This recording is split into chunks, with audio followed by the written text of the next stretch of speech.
Hello दोस्तों, सभी को नमस्कार। आज 26 अप्रैल का हम लोग देखेंगे न्यूज़पेपर न्यूज़ एनालिसिस। तो आप लोग ध्यान से देखिएगा। आज का न्यूज़ जो है कुछ इम्पोर्टेंट सब है, ठीक है ना। आज का न्यूज़ हम लोग शुरू करते हैं। तो पहला न्यूज़ जो है रसिया चाइना टाई के बारे में। ईयू की जो मतलब कि ये हैं आपकी कमीशन है, यूरोपियन कमीशन के जो प्रेसिडेंट हैं वो उर्सुला वेंडेयोर, इन्होंने जो है रसिया और चाइना के टाई के बारे में बताया है कि ये दोनों क्या है कि इन दोनों के टाई का कोई लिमिट नहीं है, मतलब इन दोनों के संबंध का कोई लिमिट है नहीं, तो ये कभी टूटने वाला है नहीं, एक तरह से ये बताया गया है। तो जैसा कि जानते हैं ये रायसीना डायलॉग हम यहाँ हो रहा है इंडिया में, है ना। रायसीना डायलॉग हो रहा है जो लगातार 2016 से लगातार होते आ रहा है। तो इसमें जो है पार्टिसिपेट कर रही थी ईयू की प्रेसिडेंट जो हैं। तो ईयू में हैं कितने देश? ईयू में 27 देश हैं ब्रेग्जिट के हटने के बाद, है ना। ब्रेग्जिट के होने के बाद क्या है, 27 देश बचा है। पहले कितना था? 28 देश था, ठीक है ना। 28 देश थे ईयू में, ईयू के अंडर। फिर उसके बाद इससे निकल गए कौन? यूके निकल गया, यूके निकल हो गया, जिसका नाम पड़ा था ब्रेग्जिट, है ना, ब्रेग्जिट।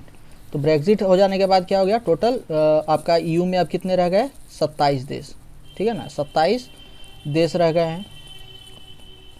तो इसी के प्रेसिडेंट है, इनका नाम है उर्सुला वेंडोर लियन। तो देखिए ये आपका स्टेट पीएससी में आ सकता है, ठीक है ना। इनका नाम वगैरह ये सब स्टेट पीएससी में ज़्यादा पूछा जाता है। तो जैसा कि देख रहे हैं कि बहुत सारे डेलीगेट्स, जब से मतलब कि रसिया यूक्रेन का वॉर शुरू हुआ है उसके बाद बहुत सारे कंट्री के डेलीगेट्स, सब हायर प्रोफाइल के डेलीगेट्स आते रहे हैं, इंडिया में आ रहे हैं। तो उसी में एक नाम और भी जुड़ गया आपका, ये भी डेलीगेट्स आई। तो इसमें क्या है, रायसीना डायलॉग में पार्टिसिपेट कर रही थी। इन्होंने कहा दे मतलब कि रसिया और China have declared that the friendship between them has no limits, that they are no forbidden area to of corporation. This was in February this year and then the invasion of Ukraine followed, है ना। जब यहाँ पे indicate कर रही है यहाँ पे कि फरवरी में जब ये दोनों मिले थे, जैसा कि जानते हैं कि आपका विंटर ओलंपिक जब हो रहा था, विंटर ओलंपिक जो हो रहा था चाइना में, तो विंटर ओलंपिक में क्या गए थे, व्लादिमीर पुतिन गए थे, है ना। तो Xi Jinping, Vladimir Putin, even Pakistan से भी गए थे आपका ये जो प्राइम मिनिस्टर थे इमरान खान, वो भी पहुँचे थे। तो ये लोग दिखा रहे हैं कि एक तरह से ये दोनों मतलब कि इतना साझा मतलब कि रखते हैं, अपना साझेदारी रखते हैं और इसका कोई लिमिट है नहीं, ठीक है।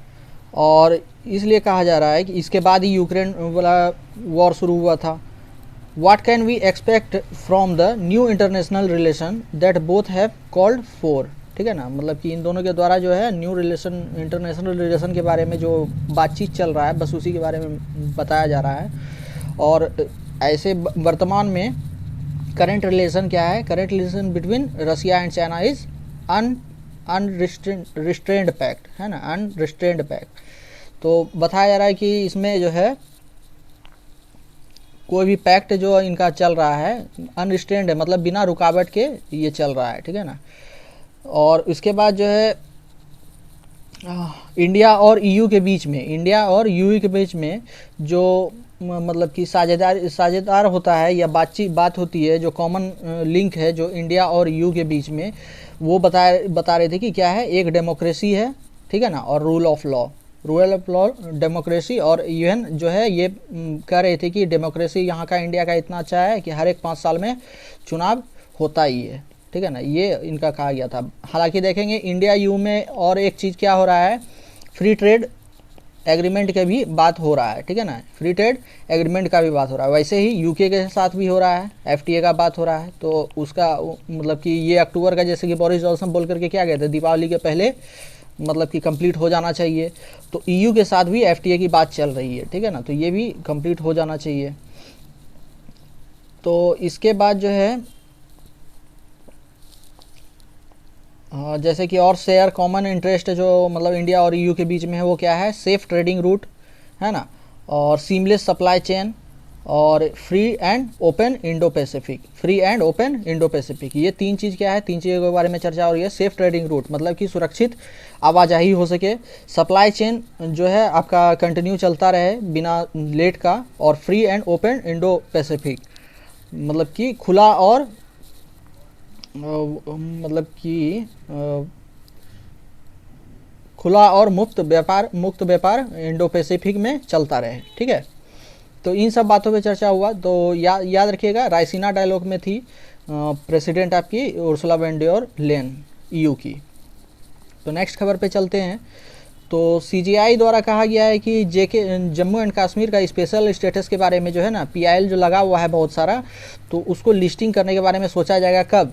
ये समर वैकेशन के बाद। जो समर वैकेशन होता है आपका इसमें कोर्ट का, तो ये होने वाला है आपका 25 मई को, 25 मई को। ठीक है, और ये 11 जुलाई तक चलेगा। ठीक है ना, 11 जुलाई को खुलेगा वापस से कोर्ट। और ये देख रहे हैं कि सीजीआई जो रिटायर हो रहे हैं वो कब हो रहे हैं? अगस्त 26 तारीख को, 26 अगस्त को क्या हो जाएंगे? रिटायर हो जाएंगे। तो अब देखते हैं, हालांकि बात हुआ है कि जम्मू कश्मीर का जो आर्टिकल 370 है, इसको मतलब कि इसके ऊपर जो पीआईएल फाइल किया गया है बहुत सारा, इसको जो है सुनवाई किया जाएगा। स्पेशल प्रिविलेज का जो है इसका सुनवाई किया जाएगा। इसके आपका ये जो पिटीशन लगा है 370 के अलावा और भी क्या पिटीशन लगा है? और पिटीशन लगा है जो सेंटर के द्वारा जो डिसीजन लिया गया है डिलिमिटेशन कमीशन का, मतलब कि उसको भी हटाने का, withdrawal Lok Sabha and assembly constitution, इसके बारे में भी पीआई लगा है। मतलब सेंटर द्वारा डिलिमिटेशन कमीशन जो बनाया गया है, डिलिमिटेशन कमीशन क्या होता है कि सीमा का निर्धारण किया जाता है। ठीक है ना, तो सीमा का जो निर्धारण किया जाएगा तो उसके लेकर एक कमीशन बनता है। ठीक है ना, कमीशन जो बनता है उस कमीशन को लेकर के भी मतलब कि पीआईएल दायर किया गया है कोर्ट में। ठीक है ना, पीआईएल दायर किया गया है कोर्ट में। और ये डिलिमिटेशन कमीशन क्या करती है? डिलिमिटेशन कमीशन करती है जो लोकसभा है ना, लोकसभा और आपका स्टेट मतलब कि विधानमंडल जो वहाँ पे अगर विधानसभा है तो विधानसभा, या नहीं तो विधान परिषद अगर साथ में रहेगा तो विधानमंडल, जो विधानमंडल होती है। विधानमंडल में क्या क्या रहता है? विधानमंडल में विधानसभा होती है और इस विधान परिषद होती है। ठीक है ना, विधान परिषद। तो विधानमंडल में विधानसभा और विधान परिषद होती है। कहीं कहीं क्या है, विधानमंडल में सिर्फ विधानसभा है बहुत सारे जगह पे, और कहीं कहीं क्या है, विधान परिषद भी साथ में है। जैसे इसका एक एग्जांपल आपका बिहार है ना, एक महाराष्ट्र है, तो यहाँ पे क्या है, विधान परिषद भी है। ठीक है ना, तो इसका क्या करती है, सीटों का मतलब कि ये जो कमीशन क्या करती है, वहाँ पे जो सीट होने वाले हैं, ठीक है ना, लोकसभा की कौन सा संसदीय क्षेत्र होगा, ठीक है ना, कौन सा संसदीय क्षेत्र होगा, उसका क्या करती है, पुनर्निर्धारण करती है जनसंख्या के हिसाब से। ठीक है, और एरिया के हिसाब से। और विधानमंडल का भी वही करती है, चीज़ करती है। उसका भी जो विधायक चुनने का जो क्षेत्र होता है, ठीक है ना, तो कॉन्स्टिट्यूएंसी जो विधानमंडल में रहेगा, असेंबली कॉन्स्टिट्यूएंसी में, उसका भी निर्धारण करती है। कौन करती है? ये डिलिमिटेशन कमीशन। तो डिलिमिटेशन कमीशन जो है बनाया गया है सेंटर की तरफ से।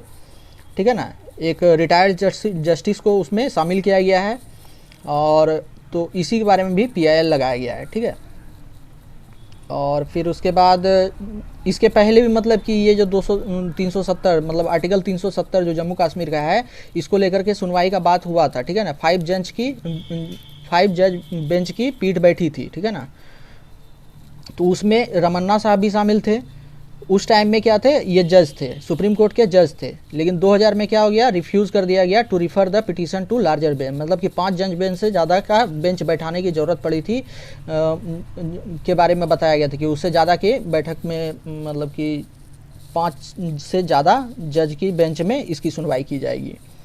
तो 2020 में ऐसा इस स्टेटस को लेकर के जो पीआईएल लगा था उसके बारे में सुनवाई हो रही थी, लेकिन 5 जज बेंच के अलावा उससे बड़े जज के बारे में बात हुई थी कि वो सुनवाई करेगा। ठीक है, तो अब देखते हैं क्या होता है। तो अगर मतलब कि इस बार अगर आर्टिकल 370 की अगर सुनवाई होगी तो पक्का है कि 7 जज बेंच की बैठेगी, है ना, 7 जज बेंच की बैठेगी। तो यही है। और बाकी अब दूसरा खबर देखते हैं, मतलब इसमें आप ध्यान रखिएगा, ठीक है ना, ये न्यूज़ वाली बात है। और डिलिमिटेशन कमीशन याद रखिएगा, ठीक है ना, आर्टिकल 370 का PIL लगा हुआ है, तो कोर्ट में आज न कल सुनवाई होगा, तो उसमें जो भी डिसीजन आए, ठीक है ना, जो भी जजमेंट आए, जो भी जजमेंट आए, तो वो जजमेंट काम का रहेगा आपका, है ना। और फिर विधानमंडल हो गया, लोकसभा हो गया, ये सब देख लिए हम लोग एक नज़र में, ठीक है। और समर वेकेशन सिर्फ स्कूल का नहीं, कोर्ट का भी होता है, ठीक है ना, तो कोर्ट का भी देखना है। बाकी तीसरा खबर आते हैं पाकिस्तान के नेशनल से, जो है ना, जो आपका समुद्रीय क्षेत्र है, तो वहाँ पे गुजरात कोस्ट पे क्या है, 250 kg पकड़ा है। तो ये इंटरनल सिक्योरिटी में देखिएगा, ठीक है ना, कि गुजरात एंटी टेररिज्म स्क्वाड के द्वारा, गुजरात एंटी टेररिज्म स्क्वाड के द्वारा और इंडियन कोस्ट गार्ड के द्वारा क्या किया गया है, गुजरात कोस्ट के पास जो गार्ड शिप है, वहाँ पे क्या किया गया है, सीज किया गया है पाकिस्तानी बोट को, ठीक है ना। तो मतलब इस पे क्या पता चलता है, इसमें पता चलता है कि कैसे, मतलब कि पाकिस्तान से क्या होता है, पाकिस्तान से मतलब अफ़गानिस्तान होते हुए, अफ़गानिस्तान और पाकिस्तान, ये दो चीज़ जो है ना, आपका हेरोइन और ये सब के लिए, जो मतलब कि ड्रग सप्लाई के लिए, ये अफ़गानिस्तान में ड्रग्स उपजता है, पाकिस्तान के थ्रू क्या होता है, इंडिया में ड्रग्स सप्लाई किया जाता है। तो इसको रोकने का बहुत जोर कोशिश किया जाता है इंडिया के द्वारा, है ना। जब तक मेरे बाउंड्री में नहीं आएगा तब तक हम कैसे पकड़ेंगे। तो ये इंटर बाउंड्री कनेक्टेड, अगर पाकिस्तान से बात हो जाता है तो आपका हम उसके बॉर्डर में भी जाके पकड़ सकते हैं, ऐसा बनाया जा सकता है। होपफुल रहते हैं हर समय, है ना। तो लेकिन दोनों देश की सरकारें उस तरह से बातचीत करें तभी तो, ठीक है। फिर चौथा न्यूज़ हम लोग देखते हैं कि तमिलनाडु में क्या किया गया। तमिलनाडु में एक एक्ट लाया गया, ठीक है ना, वहाँ के विधानमंडल में एक एक्ट पारित किया गया, जिसमें कि गवर्नर का जो पावर होता है, जो वाइस चांसलर चुनने का, है ना, वाइस चांसलर चुनने का किसी यूनिवर्सिटी का, है ना। तो एक तो चांसलर रहते हैं, गवर्नर खुद चांसलर रहते हैं यूनिवर्सिटी के, और वाइस चांसलर चुनने का मतलब पावर रहता है गवर्नर का।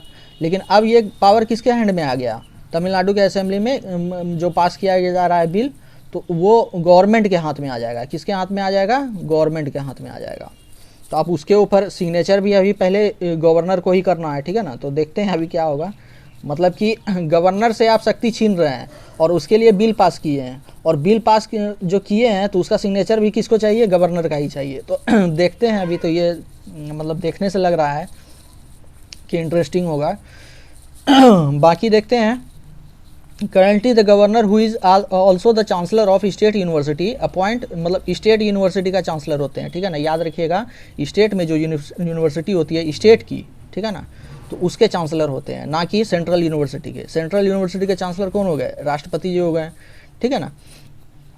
तो स्टेट यूनिवर्सिटी के जो भी रहते हैं उसके मतलब उसके चांसलर कौन रहते हैं, गवर्नर रहते हैं। और गवर्नर क्या करते हैं, वाइस चांसलर को भी चुनते हैं, ठीक है ना। Appoint VC from a panel of 3 name recommendation by the selection committee. अब देखिए, एक सिलेक्शन कमिटी होती है जो कि 3 नाम, पैनल जो है ना, पैनल जो क्या करती है, 3 नाम का सुझाव करती है, उसमें से किसी एक को चुनना होता है वाइस चांसलर के रूप में एक यूनिवर्सिटी के बारे में।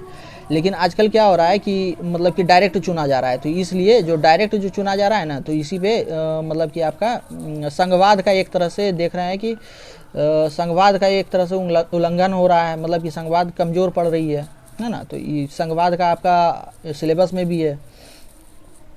तो जैसे कि आपका ये आ जाता है, डिस्प्यूट आ जाता है कि इसमें सेंट्रल और स्टेट डिस्प्यूट में, ठीक है ना, सेंट्रल और स्टेट के जो मतलब कि डिस्प्यूट होता है उसमें आ जाता है, तो संघवाद कमज़ोर पड़ जाता है। और इसमें क्या हो जाएगा, 13 स्टेट यूनिवर्सिटी जो है ना, जो 13 स्टेट यूनिवर्सिटी, अगर ये बिल पास हो जाता है तो 13 स्टेट यूनिवर्सिटी क्या हो जाएगी, under the aegis of the higher education department by amending the respective act. मतलब कि ये 13 स्टेट यूनिवर्सिटी किसके हैंड में आ जाएगी, गवर्नमेंट के हाथ में, जो उसका डिपार्टमेंट है हायर एजुकेशन डिपार्टमेंट, उसके हाथ में आ जाएगी। हालांकि इसी तरह का गुजरात यूनिवर्सिटी एक्ट 1949 और तेलंगाना यूनिवर्सिटी एक्ट 1991 भी पारित हो गया था, जो कि इम्पावर करता है स्टेट गवर्नमेंट को वाइस चांसलर चुनने के रूप में, ठीक है ना। इसका थोड़ा सा और क्रिटिकल देखते हैं। It was also cited the Karnataka state university act 2000, मतलब कि ये जो बिल जो पास किया जा रहा था ना, तो ये सब एग्जाम्पल दिया गया है, ठीक है ना, कि कर्नाटका में भी ऐसा ही है कि वहाँ गवर्नमेंट क्या करती है, VC shawl be appointed by the chancellor with the concern of the state government. तो वहाँ पे जो वीसी चुना जाता है तो चांसलर के द्वारा, मतलब गवर्नर के द्वारा स्टेट गवर्नमेंट के कंसर्न में चुना जाता है, ठीक है ना। तो ये चीज़ दिखाता है। हालांकि एम.के. स्टालिन जो कहे, उनका मतलब जो चीफ मिनिस्टर है तमिलनाडु के, उनके द्वारा कहा गया, in the house that through the it has been the tradition that governor would consult the government, there has been a change in the recent past. मतलब कि ये जो है हाउस में गवर्नर को जो चुनना होता है तो उसमें कंसल्ट करना होता है गवर्नमेंट से, लेकिन अभी के टाइम में क्या हो गया, change in the recent past, मतलब कि ये जो है चेंज आ रहा है, डायरेक्ट चुन लिया जा रहा है। और फिर इसमें जो है पुंछी कमीशन आपको याद रखना है, ठीक है ना। पुंछी कमीशन बहुत इंपॉर्टेंट है, ठीक है ना। इसका पॉलिटी में अगर लक्ष्मीकांत का बुक है तो पुंछी कमीशन आप एजुकेशन में पढ़ भी सकते हैं। पुंछी कमीशन का था कि वाइस चांसलर को क्या करना चाहिए, citing the recommendation of the Punchhi commission on the appointment of VC, mister Stalin went to quote the panel, there would be a clash of function and power, a total of 19 state including Tamil Nadu had accepted the recommendation of Punchhi commission. Soon after the, मतलब कि Punchhi commission क्या कर रही थी, कह रहे थे कि मतलब कि इस तरह के पावर सेपरेशन जो है ना गवर्नर का जो वाइस चांसलर चुनने का, तो ये क्या कर देता है, ये कॉन्फ्लिक्ट कर देता है, फंक्शन में इनरेगुलरिटी ला देता है। तो इसलिए क्या करना चाहिए, पावर को सेपरेट कर देना चाहिए। तो इसमें जब ये पुंछी कमीशन आया था तो उसमें 19 स्टेट, जो 19 राज्य जो था ना, तो वो तमिलनाडु, जैसे कि तमिलनाडु था और भी था, तो ये लोग क्या किया था, पुंछी कमीशन का रिकमेंडेशन माना था, एक्सेप्ट किया था, ठीक है ना। तो एक्सेप्ट किया था, लेकिन वो फिर उसके बाद लागू उस तरह से नहीं हो पाया। फिर उसके बाद ये तो समझ लिए, ठीक है ना, बिल लाया जा रहा है, और कहाँ कहाँ है, एक गुजरात और आपका ये देख लिए कि गुजरात में है, और एक तेलंगाना में है, जहाँ पे गवर्नमेंट को वाइस चांसलर अपॉइंट करने का अधिकार है। और फिर नेक्स्ट खबर पे चलते हैं कि end coal supply crisis NALCO in 24 hour, high court कहा है। जो उड़ीसा हाई कोर्ट है उनके द्वारा कहा गया कि उड़ीसा हाई कोर्ट द्वारा कि मिनिस्ट्री ऑफ पावर और coal mines, ministry of power coal and mines and the chairman of the railway board के चेयरमैन, इनको कहा गया कि रिजॉल्व कीजिए क्राइसिस ऑफ कोल सप्लाई का जो क्राइसिस उत्पन्न हुआ है जो नालको में, ठीक है ना। नालको क्या है, नेशनल एल्यूमिनियम कंपनी है, और ये PSU कंपनी है, ठीक है ना, मतलब कि पब्लिक सरकारी कंपनी है, एक तरह से क्या पब्लिक कंपनी ही है, सरकारी कंपनी ही है नालको, जो एल्यूमिनियम का उत्पादन करती है। नालको ऑफिसर एसोसिएशन में move the high court stating that coal supply from the Mahanadi coal field limited, MCL द्वारा जो सप्लाई किया जाता था वो कितना हो चुका है डाउन, नालको में पहुंचने के लिए 60% डाउन हो चुका है। मतलब कि सप्लाई का जो डिमांड 100% है, तो 60% डाउन, मतलब 40% ही क्या किया जा रहा है, कोल सप्लाई किया जा रहा है, वो भी इरेगुलेटर से, मतलब कि रुक करके, तो ऑफ द कॉन्ट्रैक्टेड डिमांड। और फिर उसके बाद नालको द कंट्री बिगेस्ट क्या है, पब्लिक सेक्टर एल्यूमिनियम मैन्युफैक्चरर है ना। नालको कौन है, देश का सबसे बड़ा क्या है, एल्यूमिनियम मैन्युफैक्चरर, उत्पादक है, ठीक है ना, पब्लिक सरकारी सेक्टर, सरकारी कंपनी है। Was sourcing required coal by purchasing it through e-auction, the association urge the MCL should be asked to restore the fully supply of coal as agreed open between the parties so that the smelter plant did not shut down.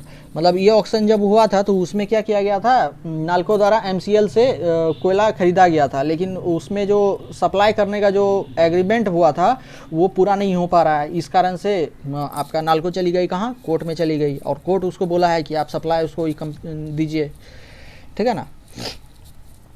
और नालको क्या है, NALCO submitted the NALCO was entirely dependent on the MCL for coal to keep its captive power plant, ठीक है ना। मतलब कि plant चलते रहने के लिए किसके ऊपर निर्भर है, MCL के ऊपर निर्भर है। कौन निर्भर है, नालको निर्भर है, ठीक है ना।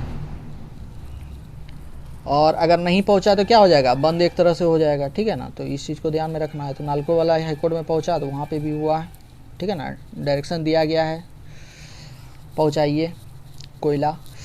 फिर नेक्स्ट में देखते हैं Pakistan object to hydel project, जो आपका कल जो प्राइम मिनिस्टर साहब गए थे जम्मू कश्मीर और वहाँ पे Ratle and Kwar hydro electrical project जो चिनाब रिवर में बना हुआ है, तो बनने जा रहा है, प्रोजेक्ट का शुरुआत किया गया। तो इसके ऊपर क्या है, ऑब्जेक्शन अपना दर्ज करवाया है, ठीक है ना। ऑब्जेक्शन किया है कि ये नहीं बनना चाहिए, इंडस ट्रीटी के मतलब कि इंडस ट्रीटी का जो है उल्लंघन है, इस तरह से कहा करके, ठीक है ना। इंडस वाटर ट्रीटी जो थी उसका उल्लंघन माना जा रहा है। तो इंडस ट्रीटी में क्या थी, इंडस ट्रीटी में जैसे कि जानते हैं कि सिंधु है, ठीक है, सिंधु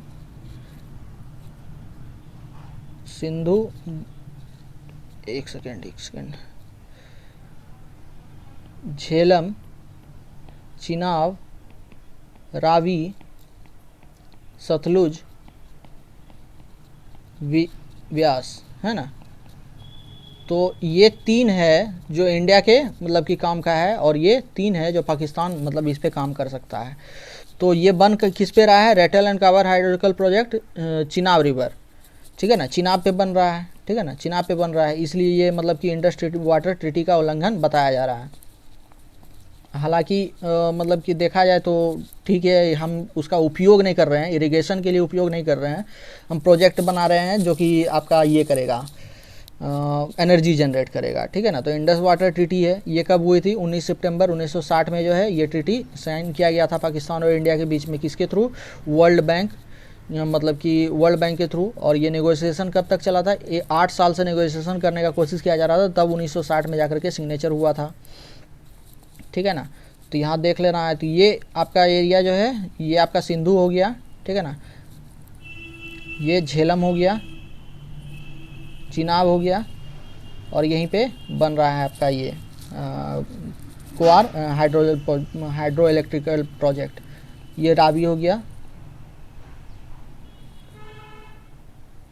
व्यास सतलुज, ठीक है। तो इसको देख लेना है, ठीक है ना। इसको देखिए, इस मैप को ना ज़रा ध्यान से देखा कीजिए, इसलिए कि मैप से क्वेश्चन बहुत आता है, ठीक है ना।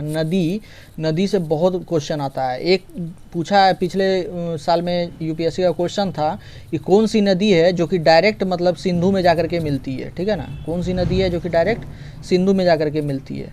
तो उसमें ऑप्शन सबका दिया हुआ था, झेलम, चिनाब, रावी, सतलुज। तो इंडस में जाके मिलने वाली कौन सी नदी है, ये आप देख रहे हैं, ये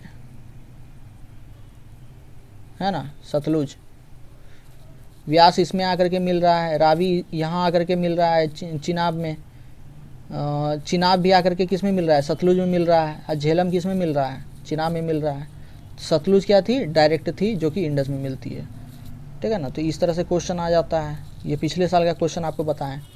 तो ज्योग्राफिकल थोड़ा सा इंपॉर्टेंट हो जाता है। नदी देखा कीजिए, बार बार देखा कीजिए, एक बार से देखने से काम नहीं होगा, बार बार देखा कीजिए। तो इंडस, झेलम, चिनाब, रावी, ब्यास, सतलुज, ठीक है ना।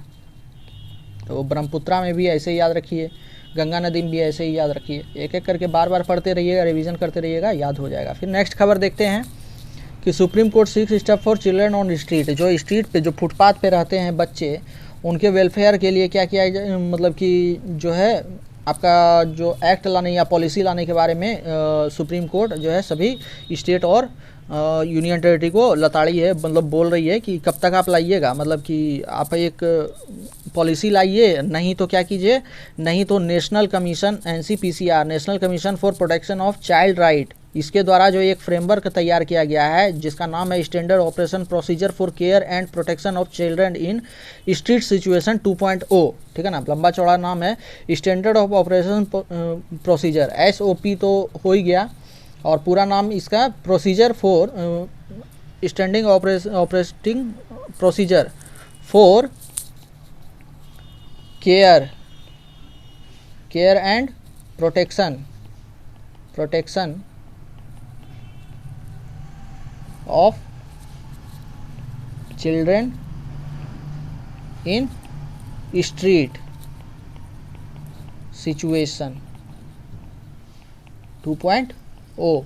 ये फ्रेमवर्क तैयार किया गया है किसके द्वारा, ये एक फ्रेमवर्क है, ठीक है ना, मतलब कि नियम का एक तरह से फ्रेमवर्क है कि इस तरह से लागू किया जा सकता है, ठीक है ना। फ्रेमवर्क एक बना करके तैयार कर दिया गया है, प्रोजेक्टेड तैयार है, ब्लूप्रिंट एक तरह से तैयार है। इसको अगर कोई राज्य अगर मतलब कि कोई अपना पॉलिसी नहीं बनाया है तो ये फ्रेमवर्क किसके द्वारा बनाया गया है, NCPCR द्वारा, NCPCR द्वारा, ठीक है ना। तो NCPCR द्वारा बनाया गया है। तो अगर कोई स्टेट अगर नहीं पॉलिसी बनाया है तो वो क्या करे, इस फ्रेमवर्क को एक्सेप्ट करे, ठीक है ना।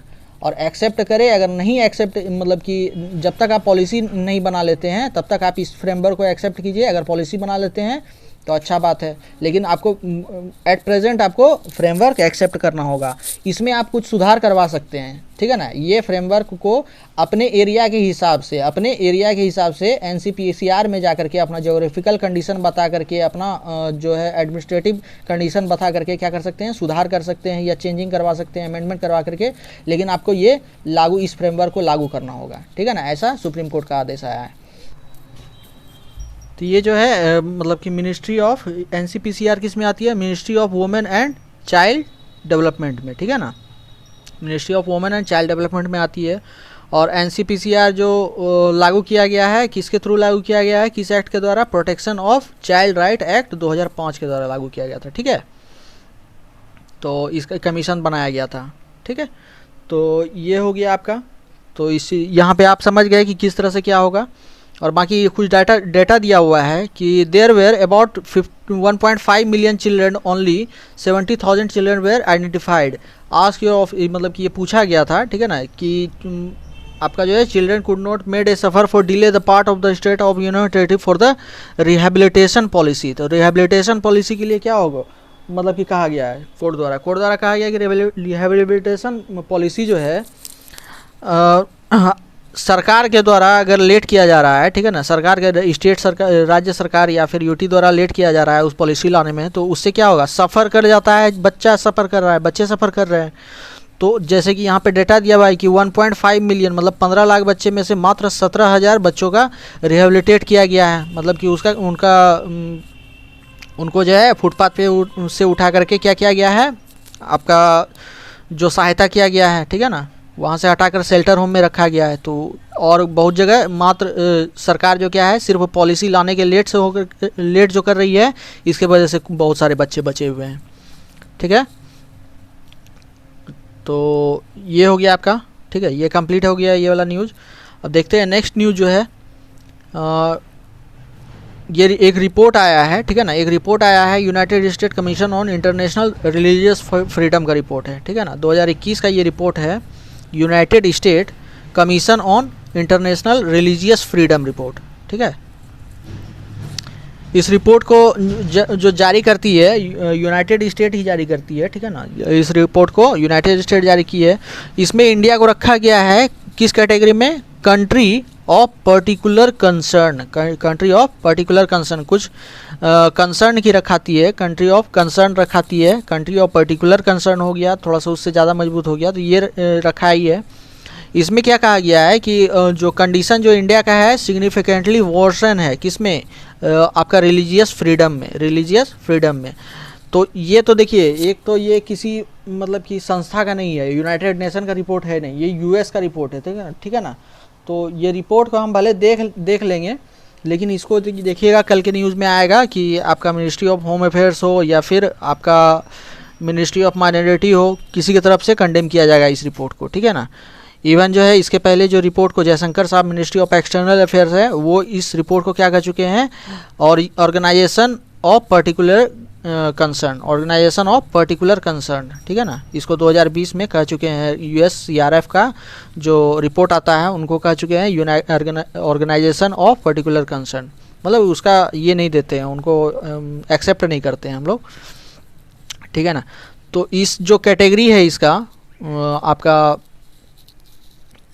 कंट्री ऑफ पर्टिकुलर कंसर्न, इसमें इंडिया के साथ साथ कौन है, अफगानिस्तान है, नाइजीरिया है, सीरिया है, वियतनाम है। मतलब स्टेट डिपार्टमेंट ऑफ रेजिडेंटेड Myanmar, China, Eritrea, Iran, North Korea, Pakistan, Russia, Saudi Arabia, Tajikistan, Turkmenistan, ये सबको कंट्री ऑफ पार्टिकुलर कंसर्न रखा गया है, ठीक है ना, रिलीजियस फ्रीडम में। रिपोर्ट में कहा गया है during this year the India government escalated it's promotion and enforcement of policy ठीक है ना, promotion and enforcement of policy including there promoting A Hindu nationalist agenda. तो हिंदू नेशनलिस्ट एजेंडा को प्रमोट कर रही है सरकार, ऐसा रिपोर्ट में कहा गया है, जिससे क्या क्या कर रहा है, नेगेटिवली इम्पैक्ट कर रहा है किनको, मुस्लिम को, क्रिश्चियन को, सिख को, दलित्स को। दलित्स भी नाम है, यहाँ देखिएगा दलित्स भी है, ठीक है ना। हिंदू नेशनलिस्ट एजेंडा प्रमोट होने पे दलित्स का भी मतलब कि क्या हो जाता है, नेगेटिव इफेक्ट पड़ रहा है, ऐसा रिपोर्ट में दर्शाया गया है। और अदर रिलीजियस माइनॉरिटी का जो है नेगेटिव इफेक्ट पड़ रहा है। तो उसमें कुछ आपका ये भी दिया गया है, कुछ पॉलिसीज़ के बारे में बताया गया है कि जैसे कि रिप्रेस्ड क्रिटिकल वॉइसेस, मतलब कि क्रिटिकल वॉइस अगर गवर्नमेंट के खिलाफ कोई बोलता है तो उसको क्या किया जाता है, उसको रोक दिया जाता है। Specially minority community and individual report on them, individually अगर कोई बोल रहा है तो उसको भी क्या कर दिया जाता है, सरकार की तरफ से क्रश कर दिया जाता है, ऐसा रिपोर्ट में दावा किया गया है। It mention the arrest of right activist, एक जम्मू कश्मीर का एक राइट एक्टिविस्ट था कुरान परवेज, उसके बारे में भी चर्चा किया गया है इस रिपोर्ट में। और फादर स्टैन स्वामी जो कि यूएपीए के अंडर में क्या थे, अरेस्टेड थे और महाराष्ट्र में जेल में भी बंद थे, उनका वहीं मौत हो गया था, तो उसके बारे में भी किया गया है 2020 में जो अरेस्ट किया गया था। तो किसके तहत किया गया था, UAPA unlawful activity prevention act के तहत इनको क्या किया गया था, अरेस्ट किया गया था और इनका जो है मौत हो गया था आपका जेल में ही, ठीक है ना। इनको बेल नहीं दिया जा रहा था, तो यूएपीए में बेल बहुत मुश्किल होता है, तो बेल नहीं दिया गया हेल्थ के कंडीशन होने के बाद भी, तो उसमें वहीं उनका मौत हो गया था, इसलिए चर्चा किया गया। The report touch on challenges faced by non governmental organization, जो एनजीओ है वो जो लड़ रहा है फॉरेन फंडिंग के लिए, मतलब कि जैसे कि एफसीआरए एक्ट है ना, foreign regulation and contribution act जो है एफसीआरए, उसके बारे में चर्चा किया गया है इसमें, ठीक है ना। तो इन सब बातों को रिपोर्ट में शामिल किया गया है, ठीक है। तो रिपोर्ट देखेंगे, ठीक है ना, और क्राइटेरिया जो है किसमें है वो देखेंगे। हालांकि इसका कंडेम आएगा कल फिर दोबारा हम लोग पढ़ेंगे नेक्स्ट इसमें। और उसके बाद दूसरा जो आपका ये है न्यूज़ है, FCRA nod for human right NGO decline, मतलब ह्यूमन राइट एक एनजीओ है जिसका नाम है Commonwealth human right initiative, Commonwealth human right initiative. इसका क्या किया गया है, इसका जो है रजिस्ट्रेशन जो है ये क्या किया गया है, कैंसिल कर दिया गया है एफसीआरए के तहत मिनिस्ट्री ऑफ होम अफेयर्स द्वारा जो है कॉमनवेल्थ ह्यूमन राइट इनिशिएटिव का रजिस्ट्रेशन कैंसिल कर दिया गया है, ठीक है। तो एफसीआरए क्या है, एफसीआरए आपको भी अभी आपको बताएंगे, फॉरेन राइट कंट्रीब्यूशन एक्ट जो है ये जो है सस्पेंड कर दिया गया था, इसका कॉमनवेल्थ जो ह्यूमन राइट इनिशिएटिव CHRI का रजिस्ट्रेशन कैंसिल कर दिया गया था। पहले फर्स्ट फेज में किया गया, सस्पेंड किया गया था 180 दिन का, फिर उसके बाद क्या हुआ, वायलेशन को लेकर के ये किया गया था कि वायलेट कर रहा है ये एक्ट जो है, क्या कर रहा है, मनी लॉन्ड्रिंग कर रहा है एक तरह से, ठीक है ना, ऐसा सब ये दिया जाता है। और नेशनल इशू दिया जाता है, नेशनल सिक्योरिटी का हवाला देकर के क्या किया जाता है, इस चीज़ को मतलब इसका रजिस्ट्रेशन रद्द कर दिया जाता है। एफसीआरए में बहुत सारा अमेंड हुआ था, उसके बाद से ये सब आपको दिख रहा है। तो जून 7 2021 में के पहले 180 दिन का रजिस्ट्रेशन ब्लॉकेज था इस कंपनी के ऊपर, एनजीओ के ऊपर, फिर उसके बाद दूसरे बार सस्पेंशन लगाया गया 180 दिन का। अब क्या है कि CHRA मूव कहाँ चला गया, दिल्ली हाई कोर्ट में गया against the suspension, but the court in February refuse to interfere with the MHA decision. तो कोर्ट भी मानने के लिए तैयार नहीं था कि आपका ये सस्पेंशन जो हुआ है गलत हुआ है, तो कोर्ट भी उसको ये कर रहा था। हालांकि रिव्यू इसका पील था, जो कि रिव्यू पील जजमेंट दिया गया था आपका इसके ऊपर कि डिसीजन ये सही है, मिनिस्ट्री ऑफ होम अफेयर्स द्वारा लिया गया, एनजीओ का जो रजिस्ट्रेशन सस्पेंस किया गया था। तो उसके बाद ये एनजीओ क्या की, रिव्यू फाइल की, तो वो रिव्यू फाइल जो की है तो उसका सुनवाई कुछ दिन में होने वाला था, और इसी के बाद 180 दिन का एक्सपायरी भी आपका ख़त्म होने वाला है सेकेंड पीरियड का, तो और उसी में आपका रजिस्ट्रेशन फिर से कैंसिल कर दिया गया, ठीक है। फिर उसके बाद नेक्स्ट देखेंगे, navy to review security scenario, मतलब कि ये बैठक होती है first edition of biannual naval commander conference, first edition of biannual naval commander conference, मतलब हर 2 साल में क्या होती है, नेवल कमांडर कॉन्फ्रेंस होता है, उसी का बैठक हुआ था, ठीक है ना। इसमें क्या क्या रिव्यू किया जाता है, major operational material, logistic, human resource development, training और एडमिनिस्ट्रेटिव एक्टिविटी का चर्चा किया जाता है, उसका रिव्यू किया जाता है। और उसके बाद डिटेल रिव्यू किया जाता है किसके ऊपर, weapon and sensor, readiness of naval platform, मतलब कि अगर कहीं युद्ध हुआ तो कितना जल्दी तैयार हो सकती है नेवल प्लेटफॉर्म। बाकी ऑनगोइंग नेवल प्रोजेक्ट्स जो चल रहा है उसके बारे में रिव्यू किया जाएगा, विथ फोकस ऑन वे और enhancing indigenous through make in India. ठीक है ना, जो इसके ये फोकस किया जा रहा है रिव्यू में, ये फोकस किया जा रहा है कि मेक इन इंडिया को कैसे बढ़ावा दिया जाए। ठीक है, और इसमें चीफ ऑफ आर्मी भी पहुंचेंगे और एयर फोर्स के भी एडमिरल भी पहुंचेंगे। चीफ ऑफ एडमिरल जो है चीफ ऑफ एयर फोर्स वो भी पहुंचेंगे, तो वो भी इनॉग्रेट करने का है। और इसमें डिफेंस मिनिस्ट्री का भी शामिल होने की बात है। और इसमें जो है जैसे कि mission included participate in 15 warship and submarine and large number of maritime patrol aircraft, integral helicopter, fighter aircraft and unmanned aerial vehicle. ये सब जो है इस सब के ऊपर ट्रायल के बारे में जो है ना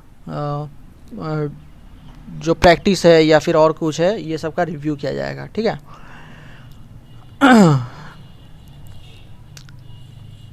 और कुछ नहीं है। और इसमें कुछ आपका फ्लीट ये सब का नाम है, जहाज़ का नाम है जैसे कि वीर क्लास है, तलवार क्लास है, ब्रह्मपुत्र क्लास है। ठीक है ना, ये सब सिस्टम जो डेवलप किया गया है ये सब फ्रंट लाइन यूनिट है। ठीक है ना, ये सब सबसे पहले भेजा जाता है।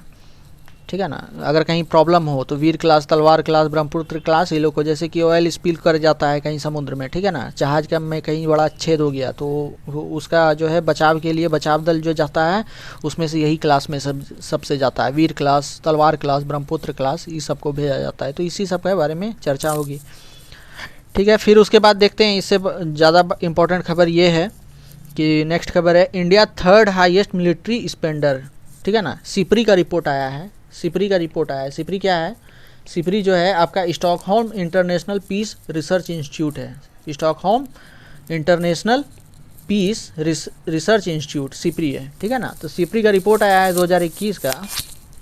ठीक है ना, तो इसमें बताया गया है कि इंडिया का जो है ना, इंडिया का टोटल एक्सपेंडिचर जो खर्च करते हैं आपका मिलिट्री में वो है ना, वो बढ़ गया है। ठीक है ना, वो बढ़ गया और बढ़ करके कितना पहुंच गया है वर्ल्ड में, थर्ड नंबर पे पहुंच गया है। कितना नंबर पे पहुंच गया है इंडिया? थर्ड नंबर पे जो मिलिट्री में खर्च करते हैं। ठीक है ना, कितना स्पेंड करते हैं? 76.6 बिलियन डॉलर के लगभग में, 76 बिलियन डॉलर के लगभग में, 76.5 बिलियन के डॉलर के लगभग में। ठीक है ना, टोटल पूरा मतलब कि वर्ल्ड में कितना खर्च होता है मिलिट्री पे? 2.1 ट्रिलियन। कितना खर्च होता है? 2.1 ट्रिलियन। इतना ट्रिलियन का मार्केट है आपका मिलिट्री में खर्च करने का। ठीक है, और ये 2021 के बाद में बढ़ता ही जा रहा है। ठीक है ना, तो हालांकि आप देख ही रहे हैं कि यूक्रेन वॉर के कारण और आपका इंडिया में अगर पर्टिकुलरली कहा जाए तो ईस्टर्न फ्रंट और वेस्टर्न फ्रंट दोनों से लड़ना है, तो इसके कारण से आपका दोनों में का सुरक्षा करना है, तो इस कारण से आपका स्पेंडिंग बढ़ गया है। कितना स्पेंडिंग बढ़ा है? 2012 के मुकाबले स्पेंडिंग बढ़ा है कितना? 0.9%। ठीक है ना, 0.9% बढ़ा है 2020 के मुकाबले। और 2012 के मुकाबले कितना बढ़ा है? 33% बढ़ चुका है अभी तक जो खर्च जो बढ़ा है इंडिया मिलिट्री में खर्च करने का। तो 2020 के मुकाबले 2021 में कितना खर्च बढ़ गया? 0.9%। और 2012 के मुकाबले 2021 में कितना परसेंट खर्च बढ़ा है? 33%। ठीक है, तो ये डाटा है, कभी अगर मान लीजिए लिखना हो तो ये अच्छा रहेगा। और फर्स्ट में कौन है? फर्स्ट में जो स्पेंड करने में है यूएस है, फिर चाइना है, फिर इंडिया है, फिर यूके है, फिर रसिया है। तो रसिया 5वें नंबर पे है, यूके 4थे नंबर पे है, और यूएस और चाइना क्या है आपका पहला और दूसरा नंबर पे, तीसरा नंबर पे इंडिया। और यूएस और चाइना मिल करके ही ना, सिर्फ यूएस और चाइना मिल करके जो टॉप 2 है, ये दोनों मिल करके ही वर्ल्ड का स्पेंडिंग जो 2.1 ट्रिलियन का हो रहा है ना, उसमें से 62% जो है ना खर्च वही दोनों सिर्फ करता है। मतलब नहीं, 62% नहीं, 52% यूएस और चाइना मिल करके करता है।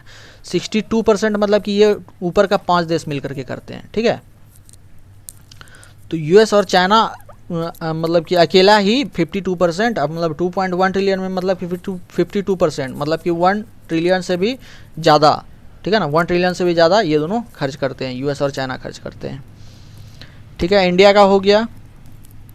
और रसिया अपना इंक्रीज किया है एक्सपेंडिचर। ठीक है ना, 2.9%। ठीक है ना। 2.9% खर्च बढ़ा दिया है 2021 में, जो है मिलिट्री एक्सपेंडिचर बढ़ा हुआ दिख रहा है 2.9% का। और फिर उसके बाद देखते हैं कि जैसे कि इसका दिखाया गया 2014 के मुकाबले यूक्रेन का कितना है, 72% बढ़ चुका है, ठीक है ना। तो 72% बढ़ चुका है। हाँ, तो ये ठीक है, डाटा था, डाटा इंपॉर्टेंट था। सिप्री का रिपोर्ट है, सिप्री याद रखिएगा Stockholm international Peace Research institute है जो कि जारी करती है ये रिपोर्ट, ठीक है ना। World military spending continue to grow in 2020, तो वर्ल्ड मिलिट्री स्पेंडिंग का रिपोर्ट जारी करती है, ठीक है ना। फिर उसके बाद नेक्स्ट देखेंगे, नेक्स्ट खबर हेल्थ से है, पेपर 2 से, हेल्थ से। तो इंडिया में क्या हो गया है, 86.45% क्या है, मलेरिया केस में गिरावट दर्ज की गई है, ठीक है ना। तो 86.4% कब से ये गिरावट दर्ज की गई है, 2015 से, ठीक है ना।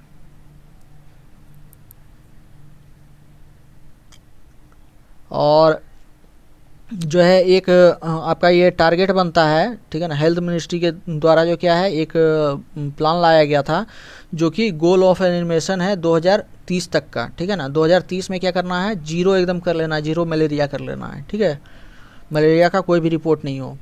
और इसके लिए मैनुअल एक इंटीग्रेटेड वेक्टर मैनेजमेंट 2022 भी जारी किया गया है, ठीक है ना। तो इसका जो जीरो करना है, जीरो मलेरिया केस, तो वो किस प्लान के तहत है, national strategic plan for malaria eliminating 2017, national strategic plan for malaria elimination, ठीक है। तो हालांकि जो इसका एम था कि 448 डिस्ट्रिक्ट में मतलब कि ख़त्म करना है, लेकिन वो अभी तक कितना हुआ है, 124 डिस्ट्रिक्ट में ही। तो ये एम मतलब पीछे चल रहा है, जो इसका जो टारगेट है, टारगेट बहुत पीछे चल रहा है, तो इसको और भी ध्यान देने का ज़रूरत है।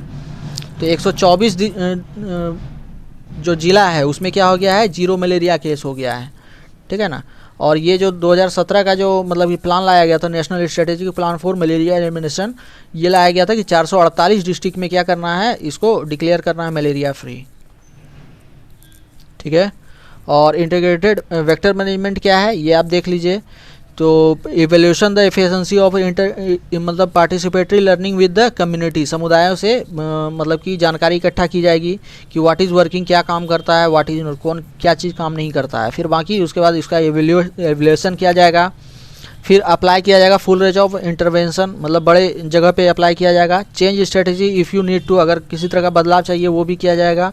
इम्प्लीमेंट कंट्रोल मेजर, मतलब कि कंट्रोल जो मेजर मूल्यांकन जो है उसका जो इम्प्लीमेंटेशन का उसका किया जाएगा, जैसे कि बेड नेट्स क्या है, कितना है, क्या ज़रूरत पड़ेगा, ड्रग ट्रीटमेंट क्या ज़रूरत पड़ेगा, इंडोर रेसिडियल स्प्रेइंग करना है या नहीं करना है, उसका क्या ज़रूरत पड़ेगा, इन्वायरमेंटल मैनेजमेंट है, ये सब चीज़ें देखी जाएगी इम्प्लीमेंट करने में, ठीक है ना, जो मलेरिया कंट्रोल करने में।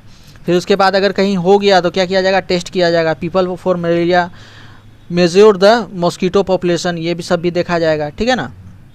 फिर measure the impact of mosquito population and human infection, तो ये भी मेज़र किया जाएगा, ठीक है। इसके बाद अगर किसी को होता है तो फिर उसके बाद आइडेंटिफाई किया जाएगा कि आखिर उनको क्यों हुआ, रेसिडेंस अर्लियर देखा जाएगा, so it can be addressed. अगर मतलब कि अब जो है अगर किसी को हो चुका है तो उसके आसपास के इलाके का जांच किया जाएगा और वहाँ फिर क्या किया जाएगा, टेस्ट और ड्रग पहले से दिया जा सके जो कि जीरो मलेरिया हो सके, ठीक है। तो ये आपका हो गया इंटीग्रेटेड वेक्टर मैनेजमेंट। तो इसको देख लीजिएगा आप अच्छे से, ठीक है ना, एक बार फिर से रीड कर लीजिएगा इसको, ये आपको काम देगा, इसलिए कि 2022 का भी जारी हो चुका है, ठीक है ना। तो मेन ऑब्जेक्टिव यही है, यही रहता है, ठीक है। अब नेक्स्ट आते हैं, anganwadi entitle the gratitude, anganwadi workers entitle to gratitude. Supreme court द्वारा कहा गया है ग्रेटिट्यूड मिलना चाहिए, ठीक है ना, अतिरिक्त मतलब कि आपका क्या बोल सकते हैं ग्रेटिट्यूड को, इंसेंटिव्स बोल सकते हैं कि अच्छा काम कर रही है या नहीं, जो है उसको जो है आंगनवाड़ी वर्कर जो होती है वो निचले मतलब स्तर पे आपका ग्रास रूट पे काम कर रही है, उसको इनकरेज नहीं कीजिएगा, सरकार द्वारा अगर इनकरेज नहीं किया जाएगा तो उनका मोटिवेशन लो होगा और काम आपका पॉलिसी सही से काम नहीं करेगा, ठीक है। तो यही इसी के बारे में कहा गया कि supreme court on Monday held that anganwadi worker had helper taking care of nutrition need of nearly 158 million children. मतलब कि आप देख रहे हैं कि 15 करोड़ बच्चों के बारे का न्यूट्रिशन देखभाल करती है। Who were considered the future resource of the country, जो कि हम देश का फ्यूचर होता है, वेयर इंटाइटल टू ग्रेटिट्यूड। और अगर आंगनवाड़ी ऐसा कर रही है जो कि न्यूट्रिशन नीड का पूरा कर रही है, अगर 15 करोड़ बच्चों का जो कि देश का फ्यूचर है, तो उनको क्या करना चाहिए, ग्रेटिट्यूड से आपको इंटाइटल करना चाहिए, मतलब ग्रेटिट्यूड देना चाहिए, इंसेंटिव्स देना चाहिए, बेसिक सोशल सिक्योरिटी मेजर जो होता है वो देना चाहिए। सोशल सिक्योरिटी जो आपका चाहिए बेसिक सैलरी के अलावा, ठीक है ना, सैलरी के अलावा, ये ग्रेटिट्यूड क्या है, सैलरी के अलावा हो गया, ठीक है ना, तो ये देना चाहिए। और जो बेंच सुन रही थी 2 जजमेंट्स की, तो यही कही थी। तो जैसे कि right to paid gratitude under the payment of gratitude act 1972 है, ठीक है ना, इसके अंडर मतलब कि ये चीज़ आता है ग्रेटिट्यूड का, राइट टू बी पेड ग्रेट्यूटी। और ये क्या क्या देखती हैं आंगनवाड़ी, देखती हैं नेशनल फूड सिक्योरिटी एक्ट के तहत जो ICDS प्रोग्राम है, इंटीग्रेटेड चाइल्ड डेवलपमेंट स्कीम, ठीक है ना, तो इसमें मतलब कि क्या करती है, ब्रिज का काम करती है गवर्नमेंट और बेनिफिशरी के बीच में, ये आंगनवाड़ी, ठीक है ना। तो इसलिए ये सब ग्रेटिट्यूड का बात हो रहा है, ग्रेच्युटी देना चाहिए। और इसके अलावा क्या है, पोषण अभियान हुआ, और भी कोई अभियान हुआ, ठीक है ना, मिड डे मील में भी आप देखिएगा। और जो महिलाएं जो प्रेग्नेंट रहती है उनका मतलब कि उनका भी देखभाल का ये आंगनवाड़ी ही काम करती है। तो ये काम तो बहुत चीज़ करती हैं, तो इनको ग्रेटिट्यूड अगर दिया जा रहा है तो ये कहीं से बुरा तो है नहीं, ठीक है ना। तो सुप्रीम कोर्ट का भी यही मानना है। तो इसके बारे में अब देखा जाएगा सरकार के द्वारा क्या डिसीजन लिया जाता है। हालांकि डिसीजन क्या है, सुप्रीम कोर्ट का जजमेंट आएगा तो वही हो जाएगा। जजमेंट आ गया है, ठीक है ना, 72 पेज, मतलब कि ये जजमेंट ही हो रहा है, 72 पेज का जजमेंट है, ठीक है ना, कि scheme act as an institutional mechanism for realization of child and women right, yet this service are regarded as state largesse rather than a enforceable entitlement, ठीक है ना। तो मतलब कि इसको इम्प्लीमेंट करना ही पड़ेगा, ठीक है, इसको इम्प्लीमेंट करना ही पड़ेगा।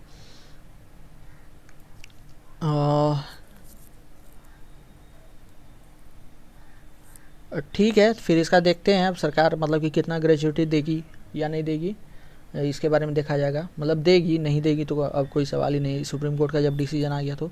फिर उसके बाद 16 यूट्यूब चैनल बैन किया गया है, ठीक है ना, इन्फॉर्मेशन एंड ब्रॉडकास्टिंग मिनिस्ट्री द्वारा। जैसे इसके पहले क्या लिया, एडवाइजरी नोटिस लाया गया था आपका एक दिन पहले ही, किसके लिए, न्यूज़ चैनल्स और मतलब यूट्यूब चैनल्स के लिए। उसी में 16 यूट्यूब चैनल को बैन किया गया है, जिसमें कि 6, इसमें से 6 पाकिस्तान के थे, ठीक है ना। तो ये किसके थ्रू बैन किया जाता है, रूल नंबर 18 किसका, IT रूल 2021 का। 25 फरवरी 2021 में IT रूल इंटीग्रेटेड मतलब इंफॉर्मेशन टेक्नोलॉजी रूल आया था, ठीक है ना। तो IT रूल जो आया था 2021 में, ठीक है ना, 25 फरवरी, उसी का रूल नंबर 18 है, जिसके तहत IB मिनिस्ट्री क्या की है, 16 चैनल को बैन की है। तो ये आपका काम का है, रूल नंबर 18, ठीक है, इसको देखना है। और ये कल का था, कल का ही खबर है, ठीक है ना। तो इसमें इमैनुअल मैक्रोन जो है वो जीते हैं, वही उसी का आपका थोड़ा सा डाटा दिया गया है, ठीक है ना। और ये खबर कुछ इंपॉर्टेंट है नहीं, बस ऐसे डाल दिए कि नॉर्मल जानकारी रहे कि US कोर्ट में क्या किया है, ट्रंप का ये कंटेम्प्ट फाइल मतलब कि ये दर्ज किया गया है, कंटेम्प्ट माना गया जो नन कंपाइलेंस करने में, एक कंपनी का जो है नन कंपाइलेंस, मतलब कि नन कंपाइलेंस क्या होता है कि अगर आप इम्प्लीमेंट कर रहे हैं कोई चीज़ तो वो आपका पॉलिसी के तहत हो, ठीक है ना, पॉलिसी जो आपका कानूनी प्रक्रिया के तहत किया गया है तो कंपाइलेंस होता है, ठीक है ना। अगर कानूनी प्रक्रिया के तहत कार्य नहीं किया गया है किसी चीज़ को मतलब कि ये करने में, स्थापित करने में, तो वो नन कंपाइलेंस कहलाता है, ठीक है। तो नन कंपाइलेंस की थी ट्रम्प की मतलब कि एक कंपनी, तो वही ट्रम्प को माना गया कि नन कंपाइलेंस किया था, और वही कंटेम्प्ट माना गया US कोर्ट द्वारा कि आप कोर्ट का उल्लंघन किए हैं, कोर्ट के कानून का उल्लंघन किए हैं, ठीक है। और उसको फ़ाइन दिया गया है, ठीक है ना, फ़ाइन किया गया $10,000 का। और पाकिस्तान के जो अभी जो ये बने गए हैं प्राइम मिनिस्टर जो हैं,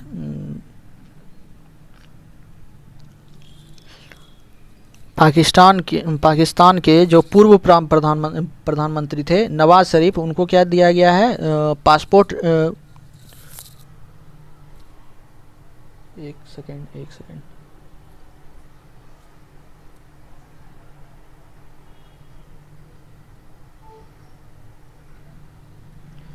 हाँ, पाकिस्तान के जो पूर्व प्रधानमंत्री है उनका क्या किया गया है, पासपोर्ट रिटर्न कर दिया गया है, रिटर्न मतलब कि दे दिया गया है जो पाकिस्तान आने का है ना, पासपोर्ट क्लियर कर दिया गया है। तो भाई बन गया अभी वर्तमान में प्रधानमंत्री, तो उसके भाई का पासपोर्ट थोड़ी रुका रहेगा, ठीक है ना। हाँ, ये इंपॉर्टेंट आपका खबर है, लेबर पार्टिसिपेशन क्या हो गया है, डिप कर गया है 40% का, कितना से 46 से 6 साल में 46% से 40% तक लेबर पार्टिसिपेशन, मजदूर का भागीदारी घट गया है, ठीक है ना। मजदूर का भागीदारी कितना घट गया है, 46 से 40% मतलब आ गया है। पहले 46% था 6 साल पहले, अभी अब वर्तमान में 40% रह गया है भागीदारी मजदूरों का, ठीक है ना। तो इसको देख लीजिएगा, इसका डाटा इंपॉर्टेंट है, डाटा इसका साथ में डाल दिए हैं। इसका इसमें हर जगह कहीं कहीं मतलब only 40% of India of legal working age, जो लीगल वर्किंग एज है, ठीक है ना, जो काम करने का लीगल एज होता है, उसके अनुसार एम्प्लॉयड और they are looking for job is मतलब कि 2021 से 22 के बीच में कितना है, ओनली 40% है। In comparison to labour force participation rate above 46% in 2016-17, ठीक है ना। तो ये जीएसटी और ये नोटबंदी और जीएसटी के बाद जो आपका और कोरोना के बाद ये 3 फैक्ट जो है आपका दिखा रहा है कितना असर पड़ा है, ठीक है। According to the data from centre for monitoring Indian economy, centre for monitoring Indian economy, इसका जो डाटा आया है सामने, ठीक है। In absolute term India labour force has shrunk from 445 million to 435 million, मतलब कि 10 मिलियन का आपका अंतर हो गया है 6 साल में, ठीक है। और country about 1085 million Indian are age 15 और above the can be legally employed, मतलब कि इतना एज है, इतना मतलब कि लीगली जो काम कर सकता है, जो एज होता है आपका काम करने का, ठीक है ना, फोर्स लेबर नहीं, मतलब कि आपका लीगल एज होता है लेबरिंग एम्प्लॉयड होने का, तो उसके अनुसार कितना है इंडिया में 1085 मिलियन भारतीय हैं जो कि काम करने लायक हैं, लेकिन काम कितना कर रहे हैं, 435 मिलियन, ठीक है। मतलब वो एम्प्लॉयमेंट कितने के पास है, 435 मिलियन के पास, बहुत बड़ा मतलब ये है, आधा भी नहीं है, आप समझ सकते हैं कितना प्रॉब्लम होता होगा। In 2060 is about 50% women are employed, ठीक है ना। इसमें से 2016-17 में क्या थी, 15% वुमेन क्या थी, एम्प्लॉयड थी और जो लुकिंग करते थी, जॉब देखती थी। दिस मैट्रिक्स डिप्ड 9.2%, और ये भी क्या हो गया है, गिर गया है, 15% से 9.2% आ गया है। मतलब बेटी बचाओ बेटी पढ़ाओ, बेटी को नौकरी मत दो, ठीक है ना। This dip is participation rate were higher in urban area, है ना। ये मतलब कि रूरल एरिया में भी मतलब कि ये है, अर्बन एरिया में भी ज़्यादा है, और participation rate decline to 67% from 74%, ठीक है ना। मतलब कि आपका महिलाओं के अलावा आपके जो ये हैं आदमी हैं, लोग हैं, तो पुरुष हैं, पुरुष जो है उनका 67 हो गया है 74 से, ठीक है ना, उनका भी पार्टिसिपेशन रेट कम हो गया है। और ये जो है रेट जो कम हुआ है, इसमें क्या है, ज़्यादा कहाँ है, शहरी क्षेत्र में ज़्यादा है, ठीक है ना। तो जैसे कि इसमें क्या है, 44.7 से कहाँ पहुँच गया है, 37.5, ठीक है ना। और रूरल का क्या है कि 46 से पहुँचा है कहाँ, 41 पे, ठीक है ना, 46 से 41 पे। तो इसमें 7% का चेंजेस दिख रहा है, और इसमें लगभग में 5 पॉइंट समथिंग का चेंजेस दिख रहा है, ठीक है ना। तो ये देख लीजिएगा, डाटा है, तो डाटा देख लीजिएगा। और जो है इसके बाद आपका देखते हैं नेक्स्ट खबर जो है, नेक्स्ट खबर, अब ज़्यादा खबर नहीं बचा है, एक इलन मस्क वाला है, ये खबर तो सभी को पता चल ही गया होगा, ठीक है ना। तो $44 बिलियन में क्या किया लिया, ट्विटर को ख़रीद लिया गया है, ठीक है ना, इलन मस्क द्वारा, ठीक है ना। मतलब उसके पास टेस्ला हो गया, स्पेस एक्स हो गया, और ओपन वन हो गया, और एक ट्विटर हो गया, ट्विटर, ठीक है। तो ये सब कंपनी का मालिक एलन मस्क। और भी है इसके पास कंपनी छोटा छोटा, एक आपका क्रिप्टो करेंसी भी चलाता है, डॉज कॉइन, है ना।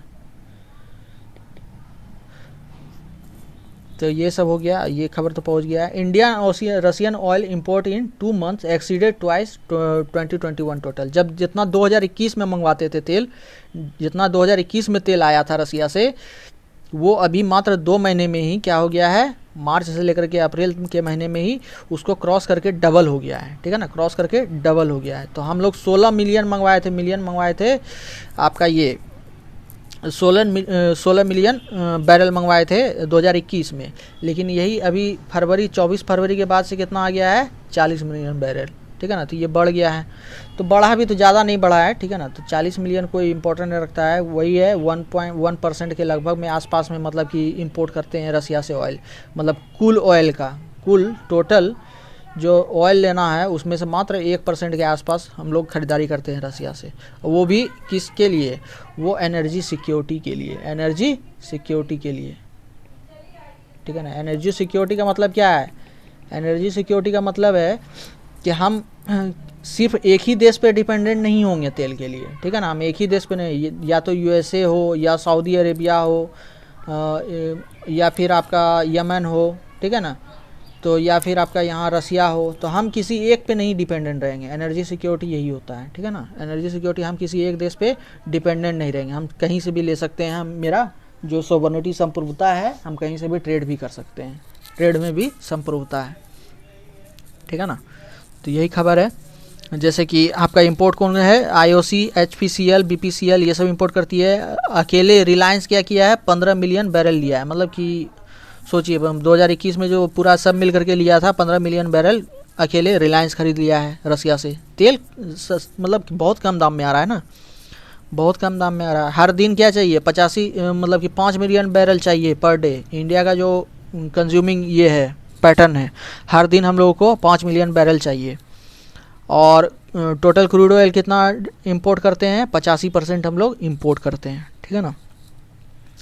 और नेक्स्ट खबर है, LIC IPO जो है 5 मई से चालू होगा, ठीक है ना। अगर किसी को ख़रीदना है तो खरीद सकते हैं IPO, है ना। ऐसे तो इसका कितना IPO क्या करना है, 6 लाख करोड़ का IPO वैल्यू का बेचना है LIC को, गवर्नमेंट को 3.5% स्टेक का, है ना। शेयर जो रहेगा 3.5 स्टेक बेचना है गवर्नमेंट को IPO के थ्रू LIC में। हालांकि इसको ज़्यादा बेचने का था, लेकिन यूक्रेन और जो रसिया का वॉर हुआ इसके कारण से इफेक्ट पड़ गया। हाँ, एक और है कि इंडियन जो है entitle filed 1.3 lakh patent from 2015 से 2021। 2015 से 2021 के बीच में जो इंडियन जो है 1.3 लाख 1,38,000 पेटेंट फाइल किया गया है, ठीक है ना। They also filed more than 9,500 patent in US, NASSCOM का रिपोर्ट बता रहा है। तो 1,38,000 टेक पेटेंट जो है कंट्री में फाइल किया गया है, ठीक है ना। और 9,500 का पेटेंट US में भी फाइल किया गया है इंडियन मूल की तरफ से, ठीक है ना। तो अकॉर्डिंग टू किसके रिपोर्ट से, India patent report published by NASSCOM का पब्लिश किया गया है इंडियन पेटेंट रिपोर्ट, ठीक है ना। तो मोर देन 60, इसमें से जो 1,38,000 उसमें से 60% क्या है, filed by Indian firms and startup, और 17% क्या है, were filed by individual inventors academic research outfits, ठीक है ना। और इसमें से कौन कौन आता है आपका, जैसे 21% क्या है, टेक पेटेंट किया गया है। टेक पेटेंट जैसे कि related to software application, health care, medical device और अदर लीडिंग पेटेंट। और 45% क्या किया गया है, इंडियन स्टार्टअप, मतलब कि more than 400 technology patent were filed by Indian startup from 2015 and increase of 45% from 2080 patent in 2015 से 19 पीरियड, ठीक है ना।